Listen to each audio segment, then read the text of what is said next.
If you're looking for a fruity summer salad, then I think this is the one for you.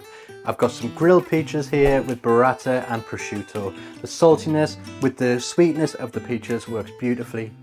And this is how you do it. So we're going to begin by making a balsamic glaze, and to do that all you need to do is simply place 200 milliliters of balsamic vinegar into a saucepan, place it over high heat and bring it to the boil. Reduce it down by about 2/3 or until it thickens up a little bit like a syrup. Once it's ready, transfer it into a bowl and set it to one side ready to use later. Next we're going to take 3 ripe peaches, cut them in half just by placing your knife in right until you feel the stone, and then just turn the peach around until you can twist it and separate it in half. And then you need to remove the stone. I just tuck my knife underneath until it starts to loosen up, and then you can just pull it away. Place a frying pan over high heat and heat it until it's nice and hot. While your pan's heating up, take a little bit of oil and then just brush the peaches lightly on the surface. You don't need much oil for this, you'll probably need around a teaspoon for all of the peaches. Next, place the peaches face side down into the hot pan and cook them until they begin to char and caramelize on the surface.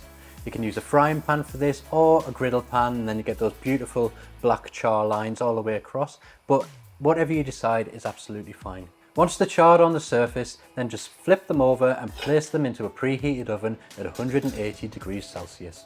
This will just finish the cooking all the way through. Next, place another frying pan over medium-high heat and then sprinkle in 20 grams of pine nuts. You just want to toast these until they're golden brown. It'll only take 1 or 2 minutes, and make sure to keep an eye on them because we don't want them to burn, because if they burn, they'll go bitter. Keep them moving at all times, and then once golden, remove them from the pan and into a little bowl, ready to use when we assemble the salad. This is something you can also do in the oven. Just place them onto a baking tray and into the oven for around 5 minutes until golden brown. Place 20 grams of rocket leaves into a bowl, and then we're going to lightly dress it with a little drizzle of extra virgin olive oil and a sprinkle of salt and pepper. We don't want to drown the leaves here in oil, so you really just need a tiny little drizzle, and then just mix them through the leaves until they're lightly coated. The extra virgin olive oil will enhance the pepperiness of the rocket as well as the black pepper, and then it's always good to season your salads with a little bit of salt. Now we've got all our components ready, and it's almost time to assemble the salad.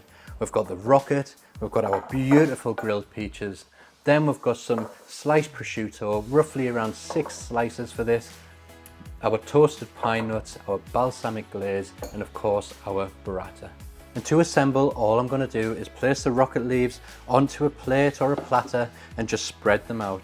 And then I'm going to place the burrata right in the center. I like to place the peaches around the outside like a clock, and then weave the prosciutto in between the peaches and the rocket before finishing with toasted pine nuts and a drizzle of that balsamic glaze. You can add extra seasoning here if you want, but that's completely up to you. So that's how I make this warm peach burrata and prosciutto salad. I hope you enjoyed this video, and I seriously can't wait to dig into this. Thanks for watching, and I'll see you in the next one.